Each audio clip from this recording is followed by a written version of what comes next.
찾기에 갈급하나이다.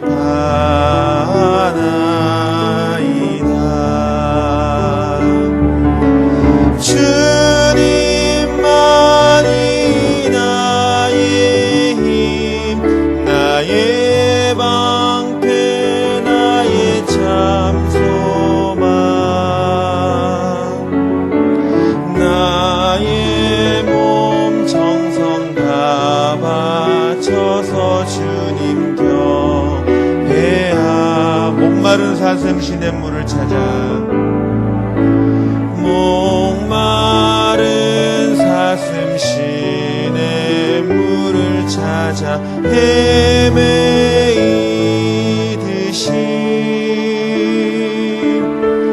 내 영혼 주를 찾기에 갈급하나이다.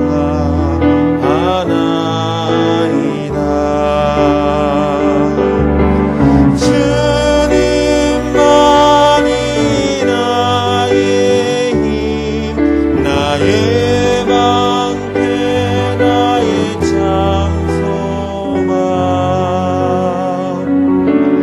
나의 몸 정성 다 바쳐서 주님 곁에. 주님만이 나의 힘, 나의 방패. 주님만이 나의 힘, 나의 방패, 나의 참 소망, 나의 몸 정성 다 바쳐서 주님 곁에야. 너 예수께 조용히 나가.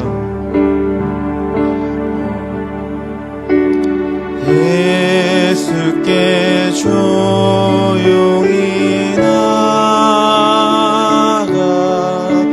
내 모든 짐 내려놓고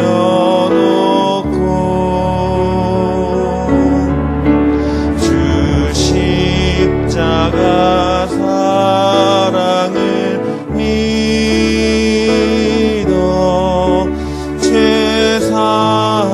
죄사함을 너 받으라. 주 예수의 은혜를 입어.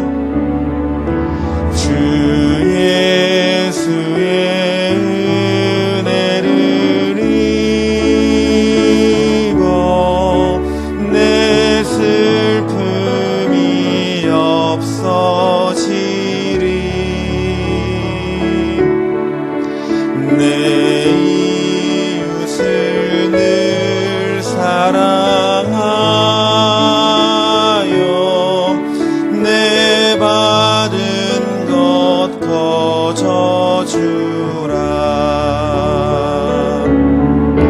주 예수께 조용히 나가. 내 마음을 쏟아놓으라.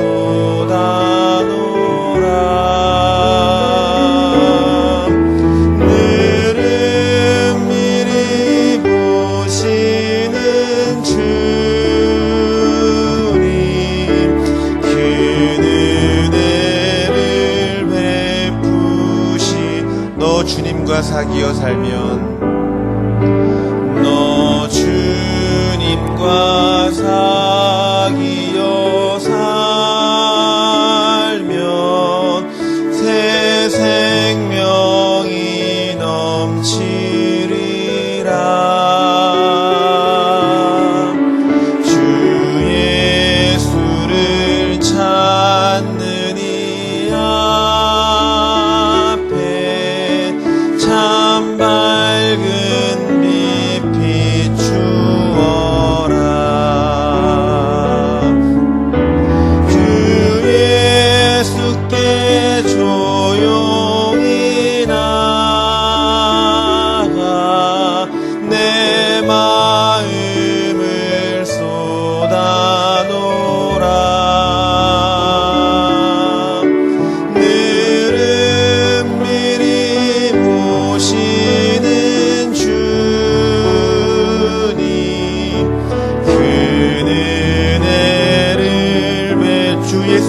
조용히 나가. 주 예수께 조용히 나가. 내 마음을 쏟아놓으라. 늘은 미리 오시는 주님,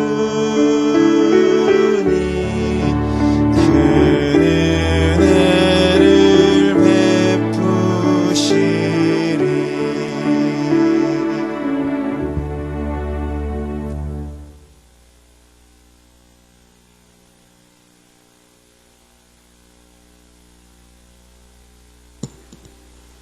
네, 할렐루야.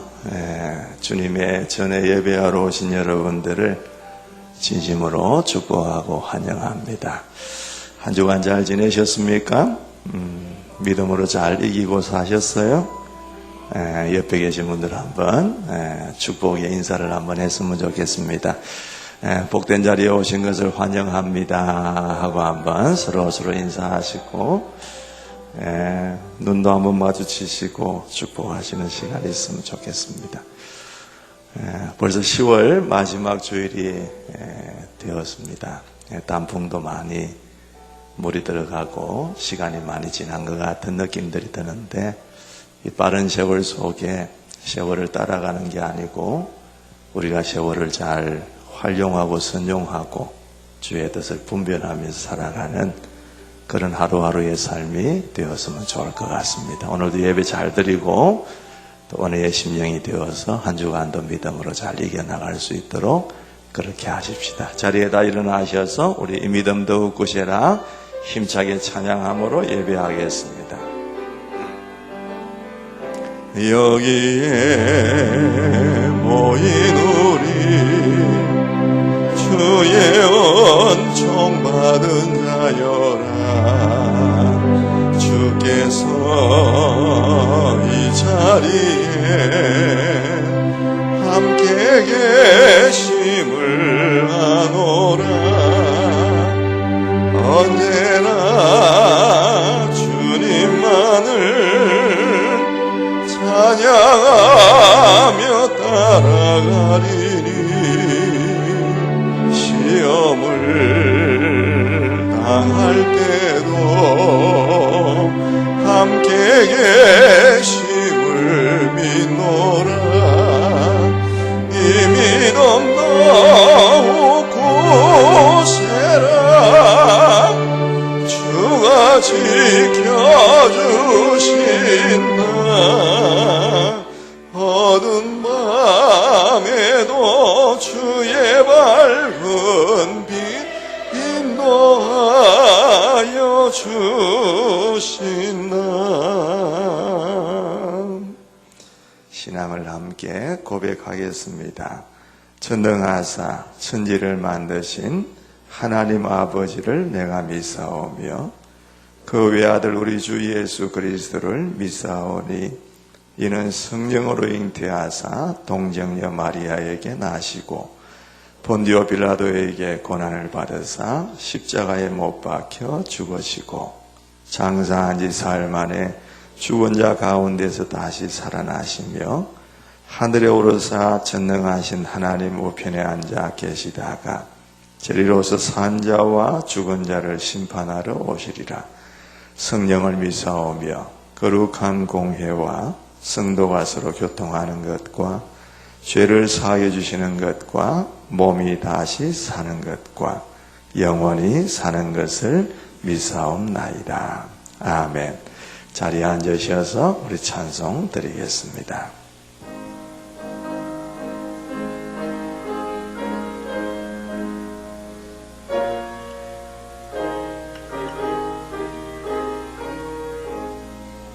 죄짐을 지고 서고 나거든 내 마음속에 주 영접하며 새 사람 되기를 원하거든 내 구주를 영접하라.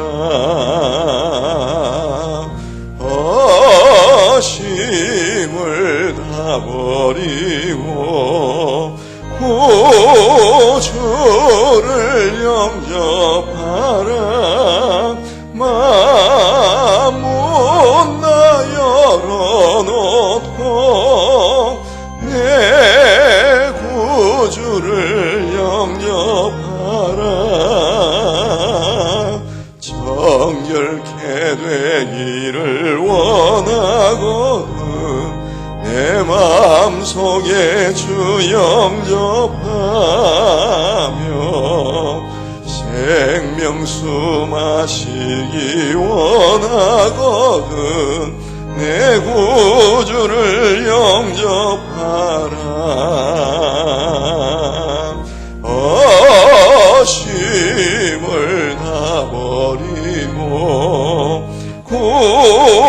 구주를 영접하라 만문 다 열어놓고 내 구주를 영접하라 예수가 우리를 부르는 소리 검성 부드러워 문 앞에 나와서 사면을 보며 우리를 기다리네 오라 오라 방황치 말고 오라 죄 있는 자들아 이리로라 주 예수 앞에 오라 간절히 오라고 부르실 때에 우리는 지체하랴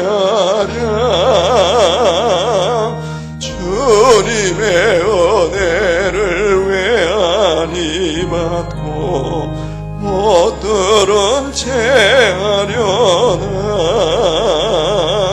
오라 오라 방황치 말고 오라 죄 있는 자들아 이리로라 주 예수 앞에 오라 우리 기도할 때에 우리 김경미 선생님이 기도하도록 돼 있는데 오늘 몸이 조금 안 좋으셨어요. 그래서 우리 곽연옥 우리 교사께서 대신 기도하도록 하겠습니다. 기도하십시다.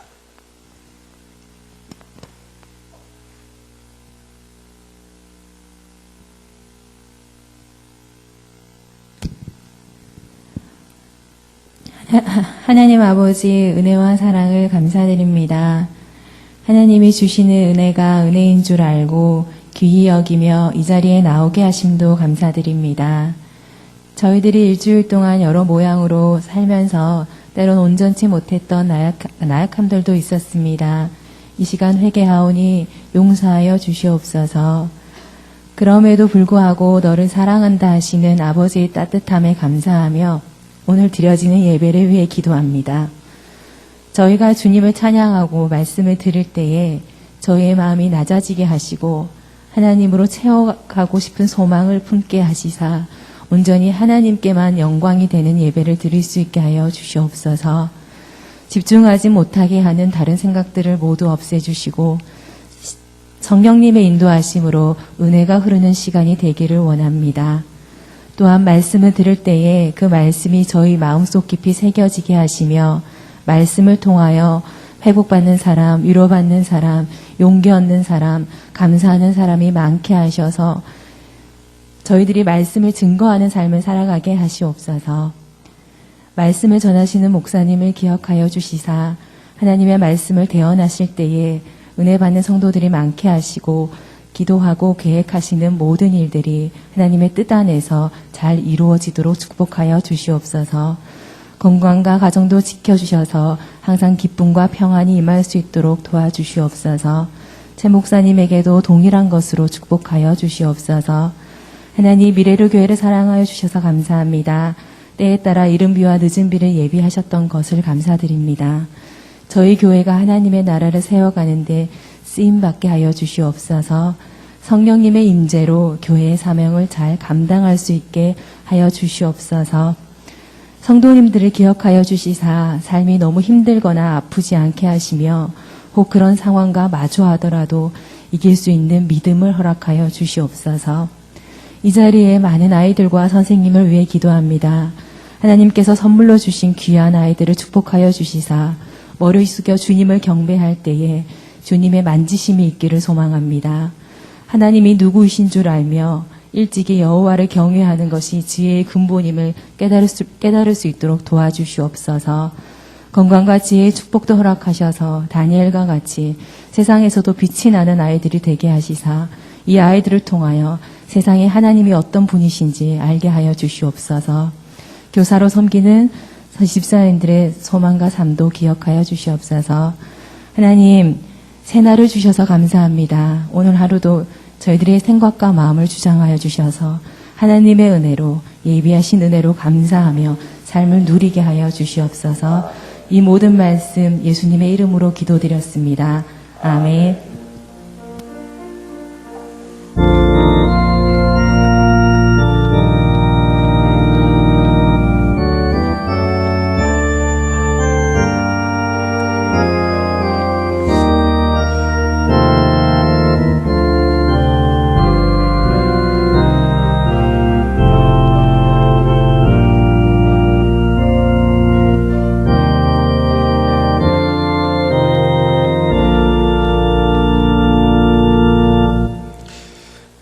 광고 말씀은 특별한 내용들은 없습니다. 여러분 잘 보시고요.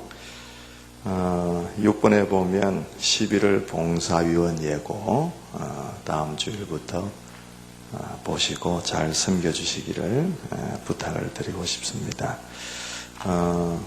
사회적 거리두기 이런 게 지금 1단계로 조금 하향되어지고 상황들이 좋아지고 있는데 전에 한번 칼럼을 여러분들에게 말씀 적어서 드린 대로 조금 내년은 한 달 정도 조금 앞당겨서 속기 정비를 하고 내년을 맞이했으면 좋겠다 그런 생각을 가지고 있기 때문에 우리 내년 구도 혹은 우리 위원회 구성들 또 주일학교 모든 걸 포함해서 한 2, 3주쯤이면 새롭게 시작이 될 것 같습니다. 그래서 지금 목장도 다시 시작하고 여러 가지를 할 수 있지만 조금 더 체계를 갖추어서 내년을 조금 앞당겨서 그렇게 만들어서 시작했으면 좋겠다 그런 생각으로 조금 미루고 있습니다. 여러분들이 양해해 주시고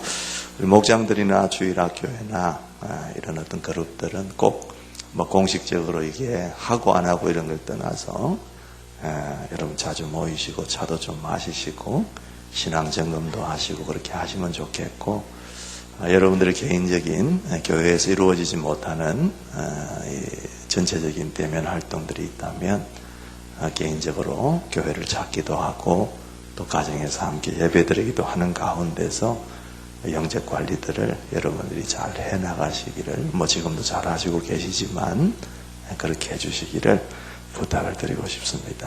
주일 저녁 되면 가족들이 함께 모이셔서 또 은혜 나누기도 좀 하시고 가능하다면 매일매일 자녀들을 데리고 말씀 한 구절 보면서 기도도 함께 하시고 그런 시간들이 크지 않지만 여러분의 영적 흐름들을 잘 간직할 수 있는 길이 될 것이다.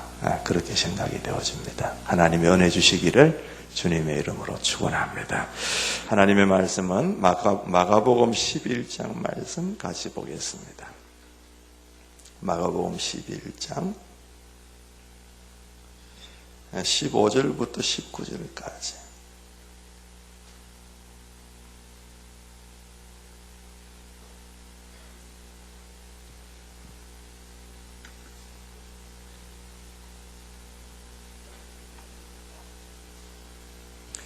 15절부터 19절까지 제가 한 절 읽고 여러분 한 절 읽으시고 교도하도록 그렇게 하겠습니다. 그리고 그들은 예루살렘에 들어갔다. 예수께서 성전에 들어가셔서 성전 뜰에서 팔고 사고 하는 사람들을 내쫓으시면서 돈을 바꾸어 주는 사람들의 상과 비둘기를 파는 사람들의 의자를 둘러 엎으시고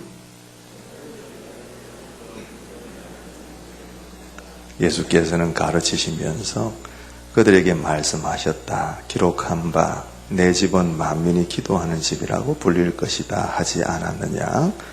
그런데 너희는 그곳을 강도들의 소굴로 만들어 버렸다.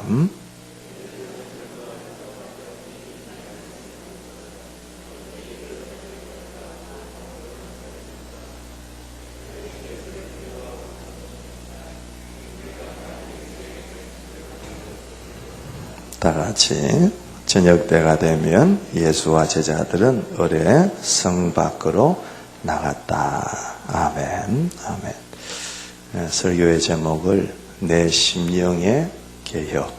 조금 어렵고 딱딱한 말이지만 그렇게 한번 정해보았습니다. 오늘 본문의 말씀 여러분 아시는 대로 예수님께서 성전을 깨끗하게 하신 이야기입니다. 보통 성전 정화 사건이라고 얘기도 하고 성전 청결 사건이라고 얘기도 합니다. 이 사건은 마태복음, 마가복음, 또 누가복음, 요한복음 이 4복음서에 모두 다 기록되어 있는 내용입니다. 이런 거는 흔치를 않습니다. 무슨 말이냐면 그만큼 이 사건이 제자들이 보기에는 굉장히 충격적인 사건이었고 대단한 사건이었다.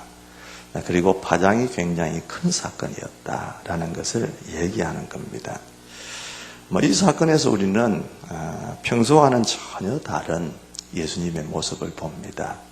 격렬하게 진노하시는 예수님의 모습. 그걸 우리가 보게 되죠. 그동안 예수님의 모습은 어떠셨습니까? 병자들에게는 굉장히 인자하고 긍휼히 여기시는, 불쌍히 여기시는 마음으로 그들을 고치셨던 예수님이셨고, 또 귀신 들린 사람이 있으면 함께 가슴 아파하면서 민망해 하시고 그에게서 귀신을 쫓아내어 주셨던 예수님이십니다. 말씀도 크게 안 하셨습니다. 잔잔하게 하셨지만은 굉장히 권위가 있었고 또 위험이 있으셨던, 그래서 천국 복음을 전해 주실 때마다 그걸 듣는 사람들이 굉장히 은혜를 얻었던 그런 모습의 예수님이셨어요. 그 예수님이 성전뜰에서 장사하는 사람들을 마구 내쫓으십니다. 돈 바꾸는 사람들의 상과 비둘기 파는 사람들의 의자를 둘러 엎으셨다. 그렇게 기록하고 있습니다. 이 복음서에는 안 나오지만은 요한복음서에 보면 노끈으로 채찍을 만드셔서 그 팔고 있는 짐승들을 내쫓았다. 그런 기록도 함께 적혀 있습니다. 아마 그 모습을 본 제자들도 그런 마음이 들었을 겁니다. 아니, 우리 선생님에게 저런 모습도 있었나. 그러면서 저게 도대체 어떤 일이길래 우리 선생님이 한 번도 저런 모습을 보이시지 않으셨는데 저렇게까지 진노하시냐. 아마 이런 마음이 제자들 마음속에도 있었을 것 같습니다. 여러분, 사실 예수님은 그냥 단순하게 성전을 그저 깨끗하게 청소한 것이 아니었습니다. 오히려 예수님의 행동으로 말미암아 성전 안은 더욱더 지저분해졌을 겁니다. 사람들은 이래저래 뛰어다니면서 우왕좌왕하고요. 또 짐승들은 이리저리 날뛰었을 겁니다. 비둘기는 퍼드덕거리면서 날아다니고 돈 바꾸는 자들의 상위에 있던 동전들이 엎어지면서 땅바닥에 이 동전들이 굴러 다녔을 겁니다. 여러분 가만히 상상해 보면 한마디로 아수라장이 되었다. 그렇게 얘기를 해도 될 것 같아요. 여러분 가만히 생각해 보면 예수님은 어떤 분이신가? 말씀 한마디로 천지를 창조하신 창조주 하나님이 우리 예수님 아니십니까? 그래서 나사로야 나오느라 그렇게 한마디 하시니까 죽은 지 나흘이나 되어서 썩은 냄새가 나는 그 시신이었던 나사로가 붕대를 징징 감은 채로 무덤 밖으로 걸어 나오지 않았습니까?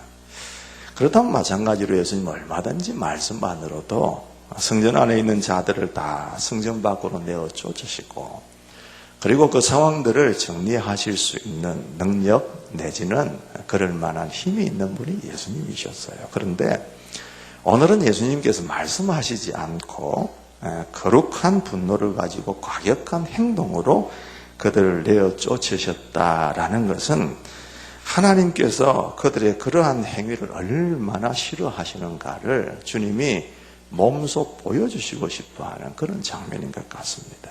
여러분, 뭐가 문제일까요? 왜 예수님께서 그렇게 화가 나셨을까요? 한 번도 안 그러셨던 예수님, 전무후무한 일이 지금 벌어졌는데 그 십자가를 지우실 때도 조용하게 잠잠하게 털 깎는 자 앞에 잠잠한 양처럼 그렇게 계셨던 예수님이 왜 이 사건을 두고 그렇게 화가 나셨을까라는 생각을 우리가 안 해볼 수가 없는 것입니다. 여러분, 며칠 후면은 유대인들의 최대의 명절인 유월절이 오게 됩니다. 이런 명절 때는 전 세계에서 흩어져 있던 디아스포라, 다시 말하면 이스라엘 백성들, 하나님을 섬기는 사람들이 예루살렘 성전으로 다 모여듭니다.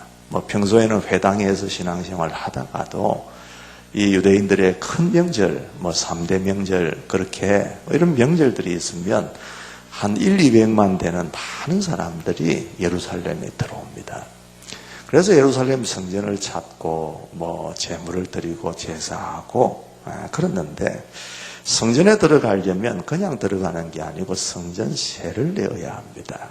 성인 20세 이상이 되면 반세겔이라고 하는 성전세를 내는데, 이 성전세는 세겔이라는 단위는 당시에 로마 화폐가 아니고 유대인들의 화폐입니다.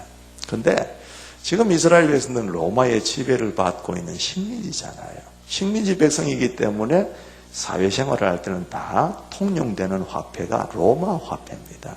드라크마 이런 게 다 로마 돈이거든요. 그런데 이 로마 돈은 왜 성전에 성전세로 쓰일 수가 없느냐 하면은 그 화폐에 황제 가이사의 형상이 새겨져 있습니다. 그러니까 거룩한 하나님의 성전에 성전세를 내는데 황제의 얼굴이 그려져 있는 이 돈을 어떻게 낼 수 있냐? 이거는 안 된다. 그래서 그들이 그 돈으로 평상시에 살다가도 성전에 들어올 때면 그 성전세를 낼 때는 이 유대인들의 화폐인 세겔로 바꾸어서 내와야 했습니다.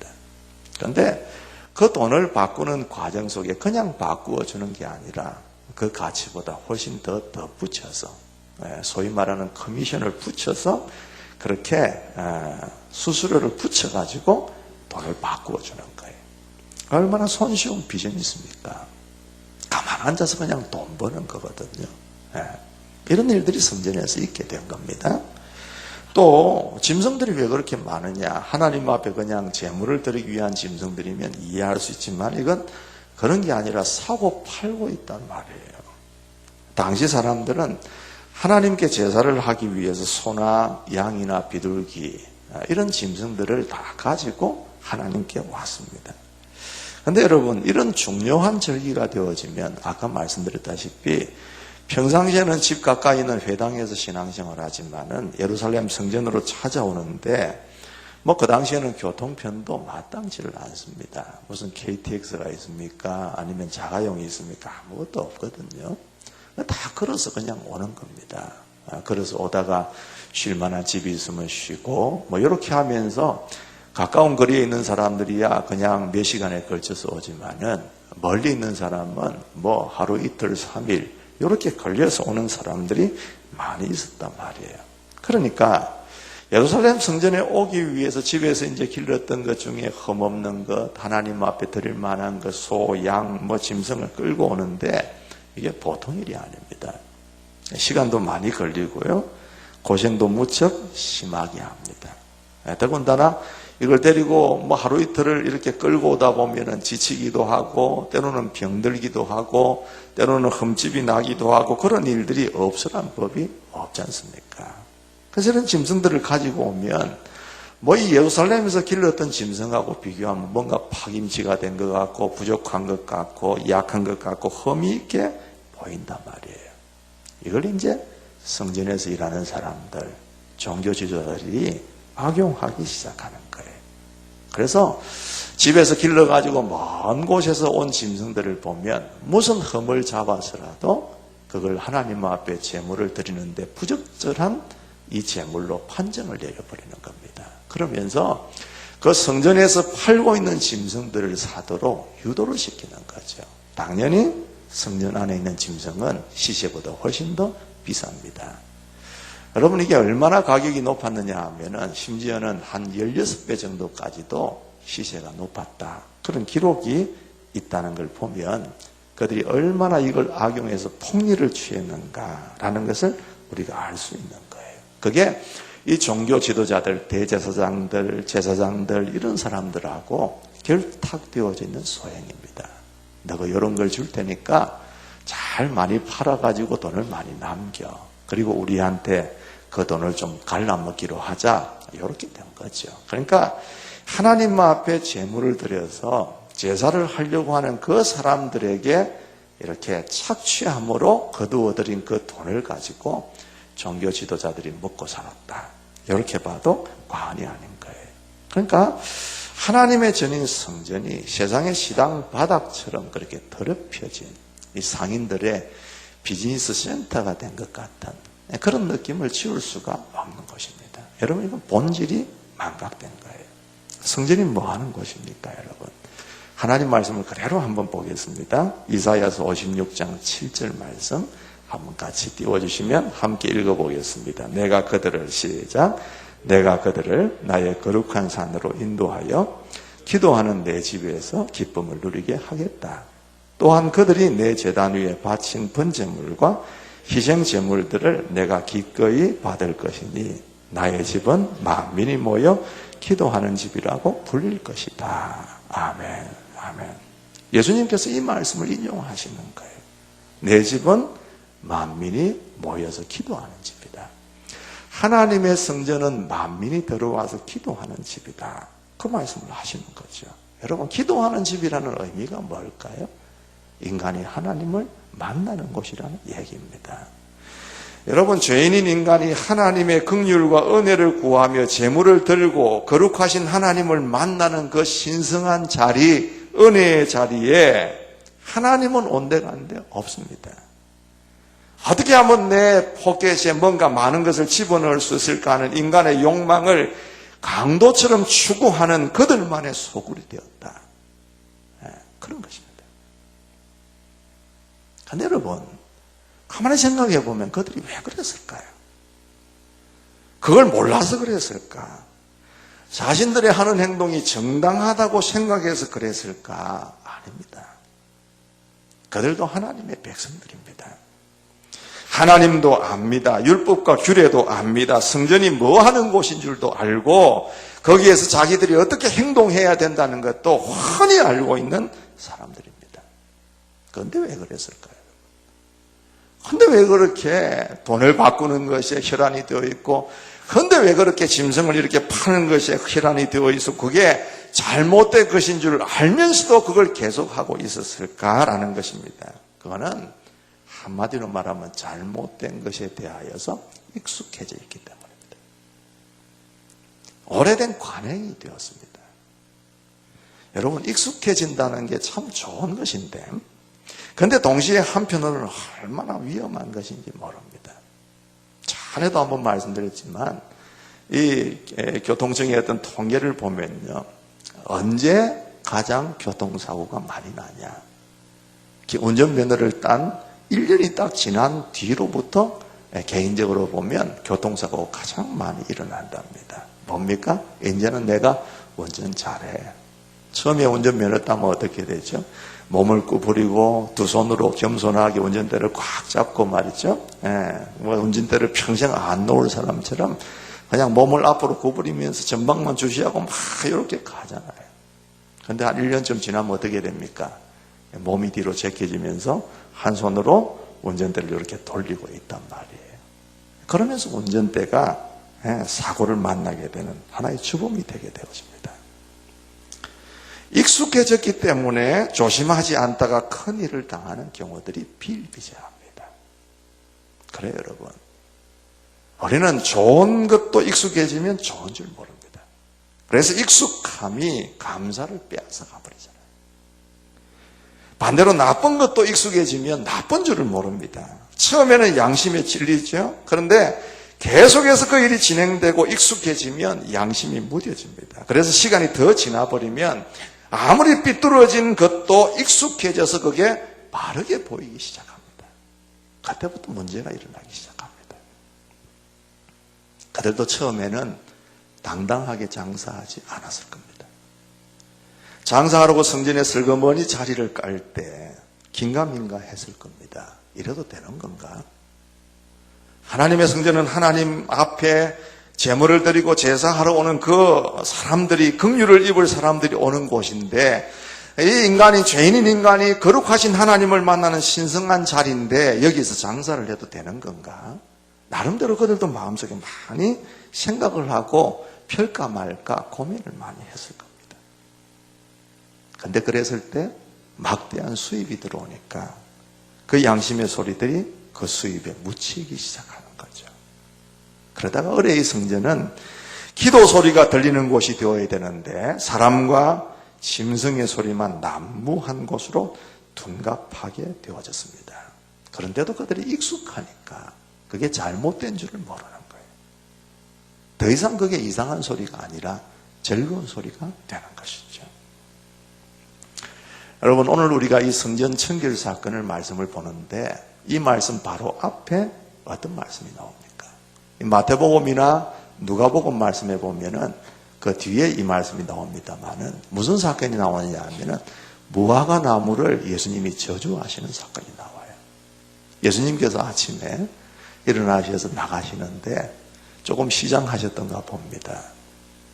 그래서 보니까 아주 잎이 푸르고 무성한 무화과 나무가 있었어요. 예수님이 기대를 하셨겠죠. 가서 그 나무에 열매가 있나 살펴보시는데 잎은 무성한데 열매가 없는 겁니다. 그래서 예수님께서 그 나무를 저주하시는 그런 사건이 있었어요. 그런데 이 복음서에 보면 어떤 내용이 있느냐 하면은 오늘 말씀에 보면은 있겠지만은 오늘 우리가 15절부터 읽었는데 그 앞에 13절에 보면은 왜 그 나무에 열매가 없었느냐 하면 무화과의 철이 아니었다. 그렇게 말씀합니다. 그 말은 뭐냐 하면은 지금 무화과를 따먹을 때 열릴 때가 아니라는 얘기입니다. 예수님이 그걸 아셨을까요? 모르셨을까요? 아시죠.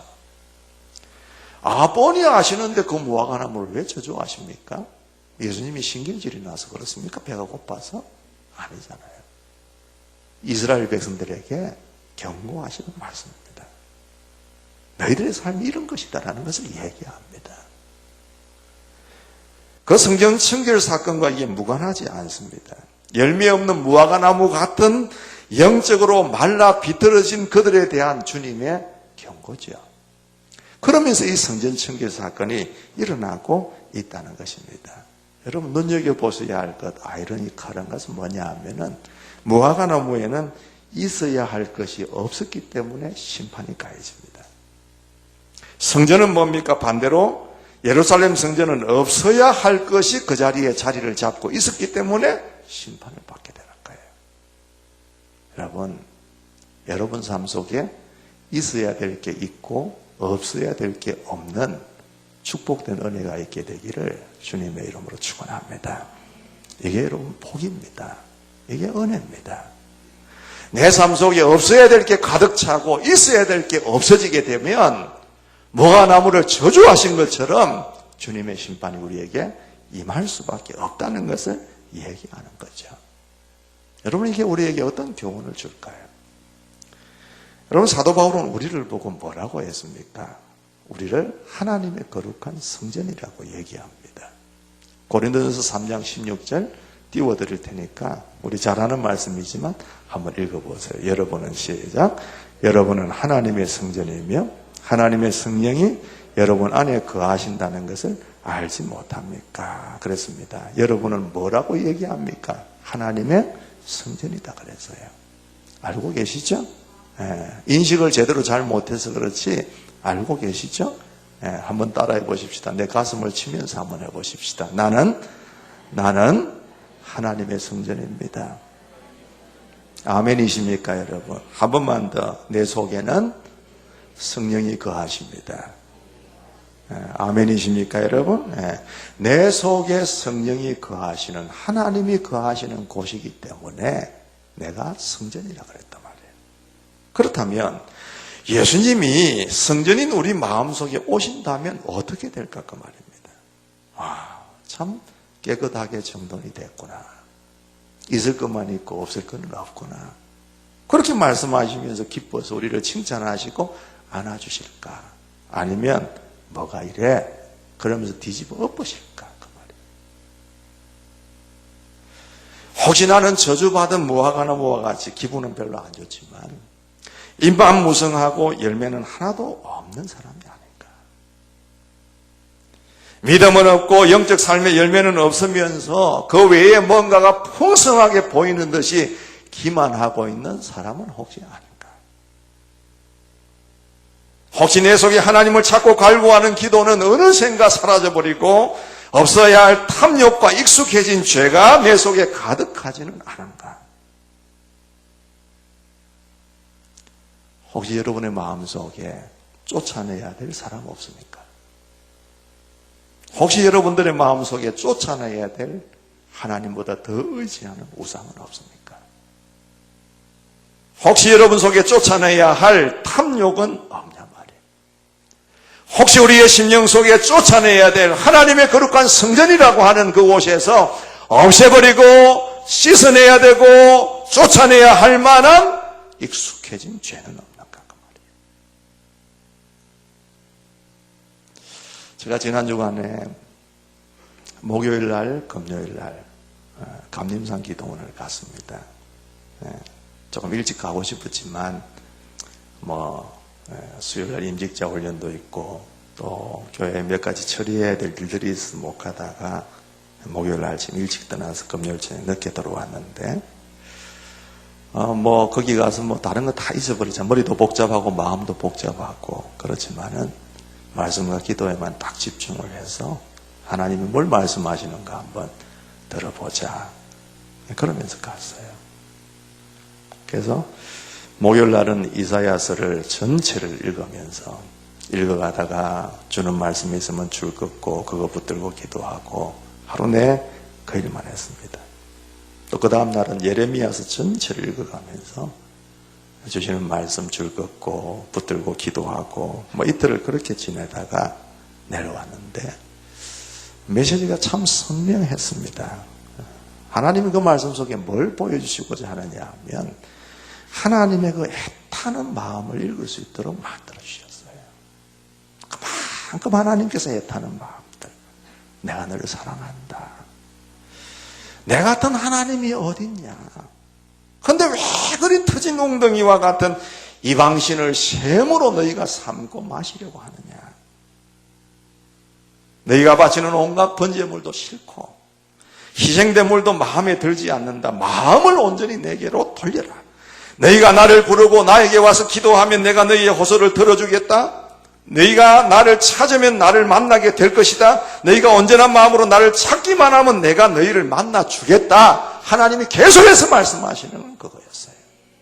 만나주겠다. 그 앞에서 무슨 기도를 하겠습니까? 하나님 요거 주세요. 저거 주세요. 기도할 게 없어요. 주님,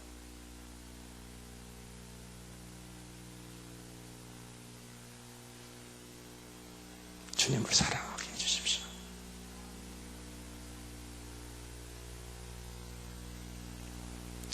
주님께로부터 내 마음이 떠난 게 있으면 온전히 주님을 마음을 다해서 섬기도록 해주십시오.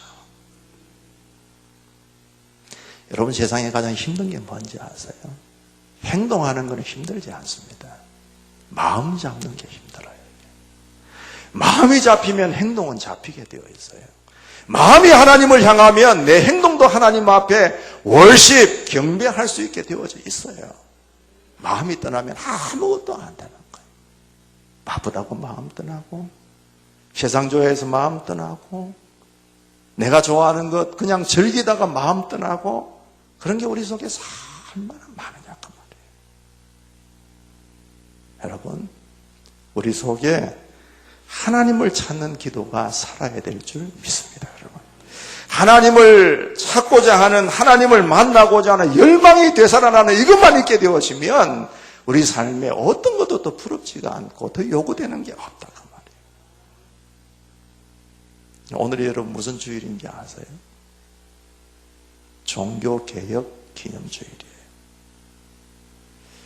여러분, 왜 개혁이라는 말을 썼잖아요. 개혁.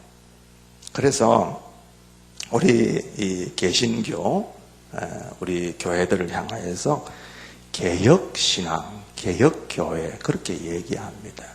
우리 여러분들에게는 조금 생소한 단어지만 신학교에서는 많이 쓰는 단어입니다. 개혁교회.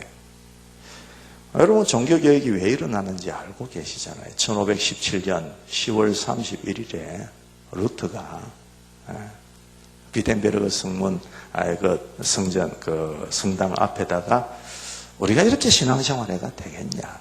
이게 맞냐? 그러면서 말씀으로 돌아가야 되고, 오직 믿음, 오직 은혜를 외치면서 95개조 방방문을 딱 붙여놓았잖아요. 붙여놨어요. 그게 화장이 일어나면서 이제 종교개혁이 일어나고 완전 뒤집혀지잖아요. 근데 여러분, 이 개혁이라는 말 좀 어렵지만은 영어로 뭐라고 얘기하느냐? 리폼드라고 합니다. 리폼드. 리폼드라는 것은 뭐 어려운 말이 아니에요. 리라는 것은 다시라는 얘기거든요. 폼이라는 것은 모양을 얘기합니다. 다시 말하면 다시금 모양을 새롭게 갖추는 걸 얘기하는 거예요. 다시금 전열을 정비하는 걸 얘기하는 거예요.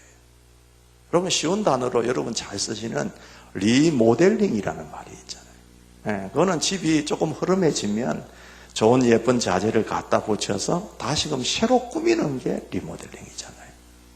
그런데 이 리모델링은 더 아름답게 만드는 것이라고 한다면 리폼드, 이 개혁이라는 말은 뭐냐 하면은 우리가 새롭게 되는데 어떻게 새롭게 되느냐? 더 아름다운 것으로 꾸미고 갖다 붙여서 되는 게 아니라 우리가 근본으로 돌아가는 것을 얘기하는 거예요.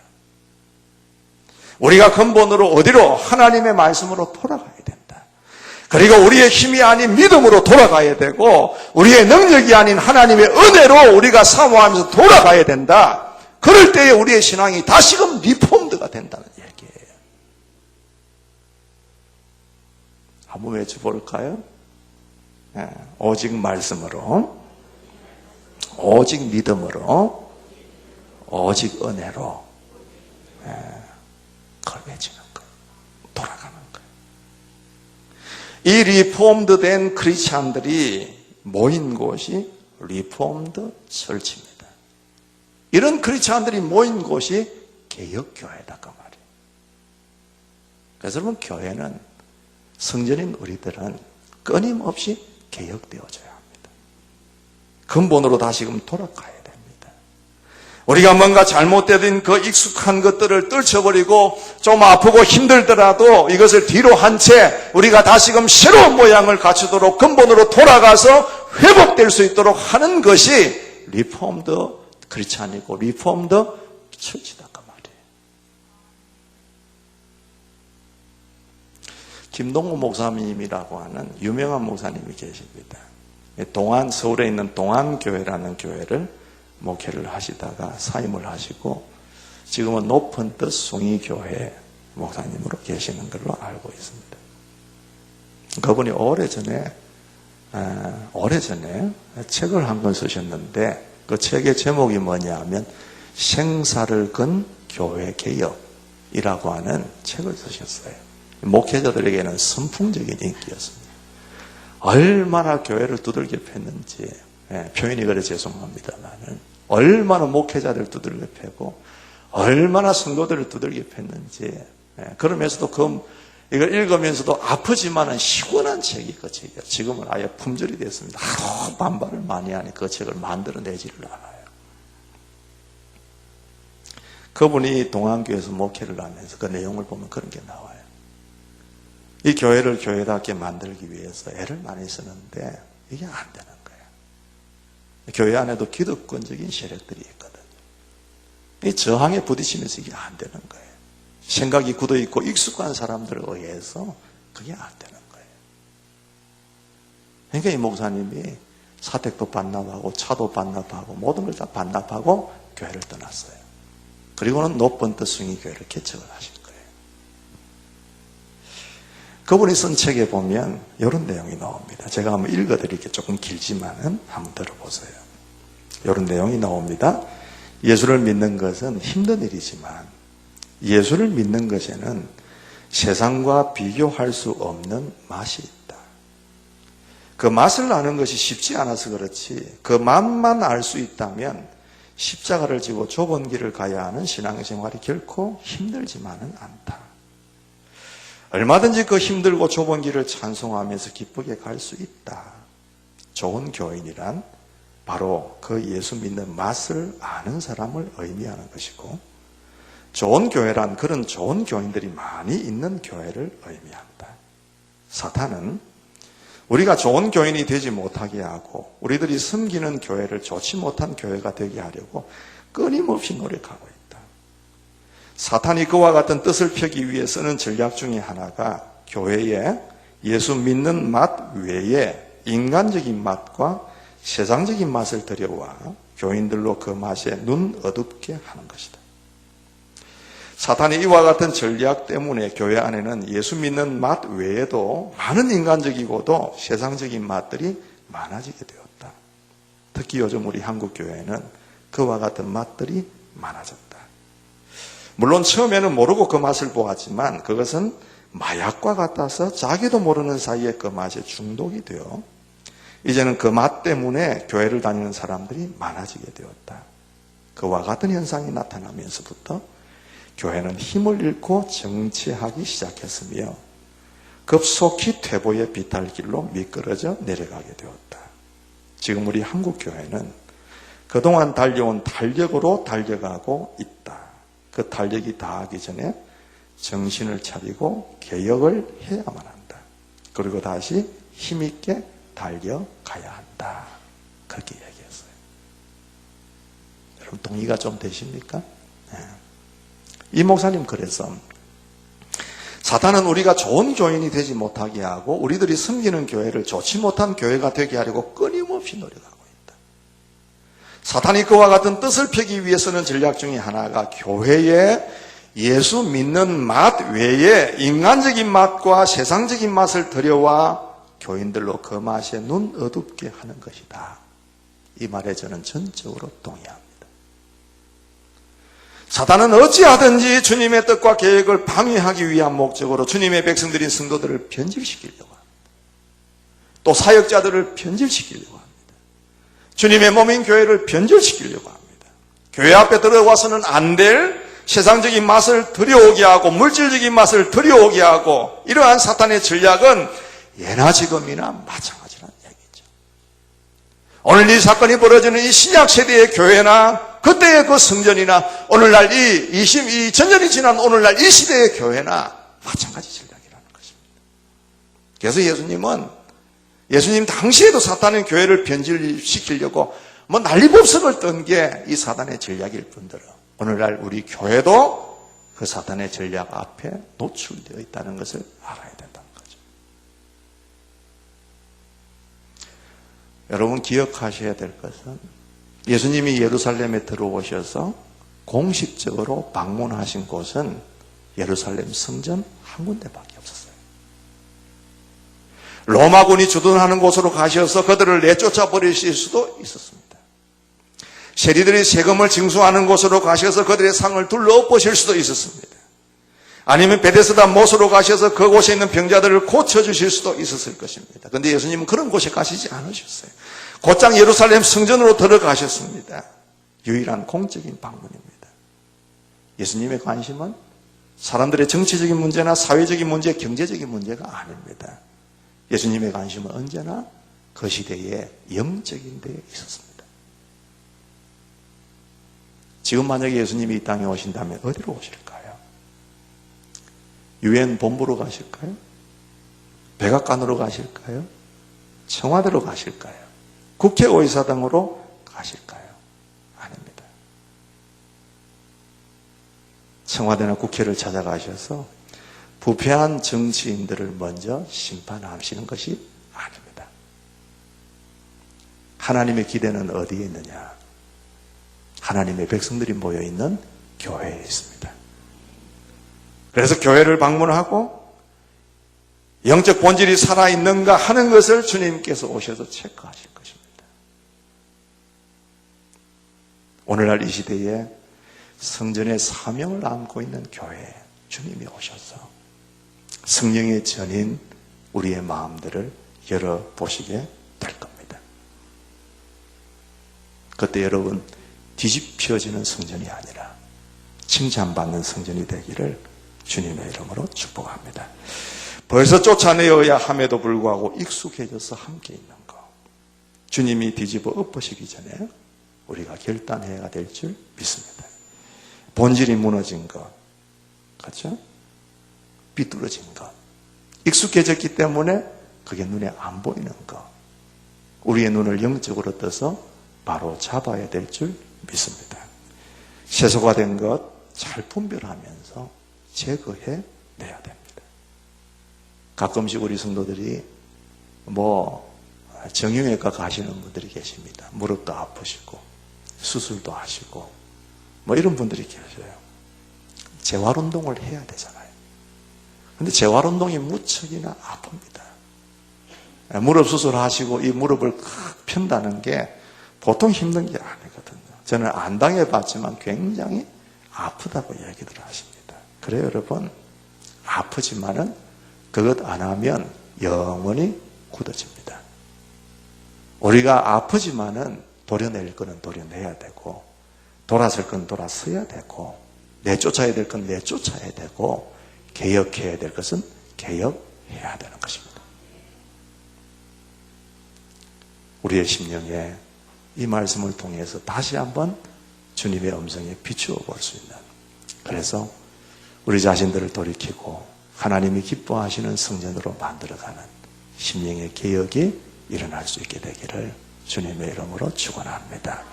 같이 우리 찬양 하나 드리고요, 기도하겠습니다. 심령이 가난한 자는 천국이 저희 것이며, 같이 찬양합시다.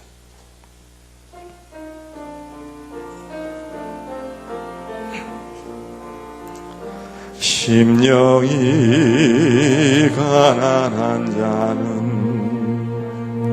천국이 저희 것이요, 애통하는 자는 복 있네, 위로를 받을 것이요, 온유한 자 복이 있나니, 땅을 기업으로 받겠네, 어에 줄이고 목마른 자는 저희 배 부를 것이요, 긍휼히 여기는 자는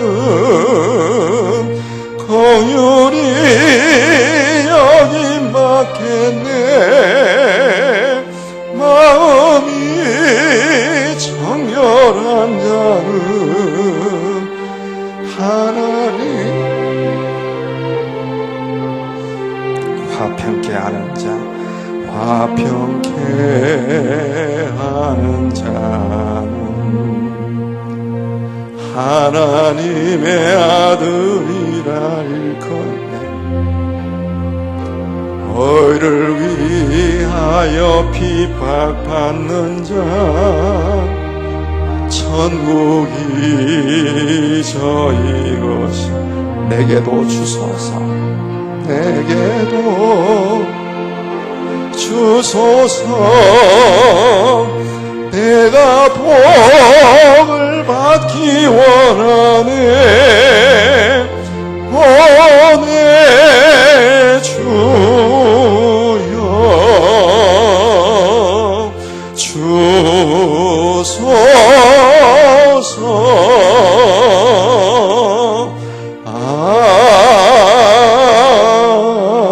아멘.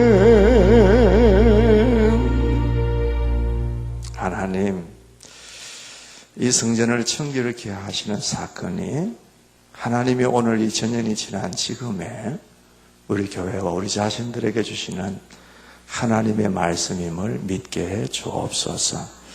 우리에게 익숙해져서 그대로 가지고 있으면서도 문제성을 느끼지 못하는 게 있다면 주님이 오셔서 뒤집었고 내쫓기 전에 우리가 결단하고 내쫓는 은혜가 있게 하여 주옵소서.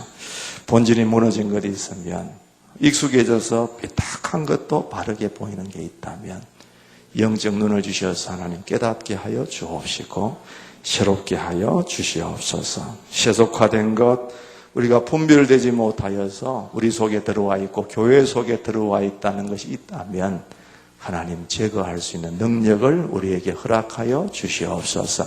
주님의 성전인 우리 주님의 몸된 교회가 그래서 하나님이 기뻐하시는 좋은 성도들, 좋은 교회가 되게 하여 주시옵소서.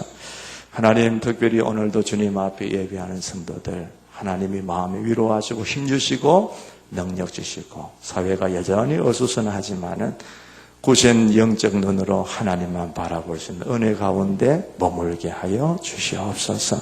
이번 한 주간 동안도 주님이 손 붙드시는 것 힘 의지하고 우리가 믿음으로 일어서서 강건하게 걸어가는 복된 한 주간 되게 하시기를 원합니다. 몸이 아픈 성도들 하나님 만져주셔서 낫게 하시고 치유되게 하시고 강건케 하여 주옵시며 영원히 병들고 시든 자들이 있다면 주님께서 그들의 마음속에 깨우침을 허락하여 주셔서 다시금 일어서고 회복되는 역사가 있게 하여 주옵시고 경제적으로 어려운 분들 하나님이 어디에서든지 까마귀를 통해셔서 먹을 것 입을 것 보내주시고 넉넉하고 여유 있게 해주셔서 주님을 바라보는 눈 상실하지 않도록 은혜를 입혀 주시옵소서. 믿음이 연약한 자들이 있다면 하나님이 그 믿음에 은혜를 더하여 주시기를 바라고 오늘도 하나님 우리 코로나 때문에 가정에서 예배드리는 성도들도 여기서 예배드리는 성도들 못지않게 동일한 은혜로 충만하게 채워주시기를 원합니다. 우리의 마음이 나태해지거나 게을러지지 않도록 붙잡아 주시옵시고 특별한 하나님의 은혜로 우리 가운데 더딥혀 주시기를 간절히 소원합니다. 이곳에 함께하지 못한 성도들 또 학업과 근무로 나가 있는 우리 귀한 자녀들 어디에 있든지 주님 앞에 참된 예배자가 되게 하여 주시옵소서. 한 주간 동안 성도들의 삶 속에 들려오는 소식들이 귀하고 복되고 감사한 소식들 될 수 있도록 하나님 붙잡아 주시옵소서.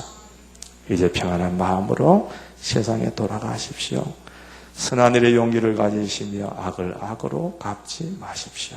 항상 연약한 자를 도우시며 병든 자를 찾아보시며 곤란당하는 이웃을 위로하십시오. 모든 사람을 존경하시며 주님께 봉사하고 주님을 사랑하십시오. 모든 일을 믿음과 사랑으로 행하시며 어떤 일에도 소망을 포기하지 마십시오. 그리고 거룩하신 성령께 순종하여 기쁨과 감사의 생활을 해나가십시오. 우리 하나님 아버지는 살아계셔서 여러분을 언제 어디서나 항상 도와주실 것입니다. 주 예수 그리스도의 은혜와 하나님 아버지의 무한하신 사랑하심과 성령님의 교통하심이 역사하심이 충만케 하심이 오늘도 주님 앞에 나와 머리 숙여 경배하는 온 성도들 위에와 그들의 가정과 생업과 자손 만대 위에 주님이 피로 값주고 세워주신 우리 교회 위에 또 이 나라 이민족 위에 주의 백성들 위에 이제로부터 영원토록 함께 있을지어다. 아멘.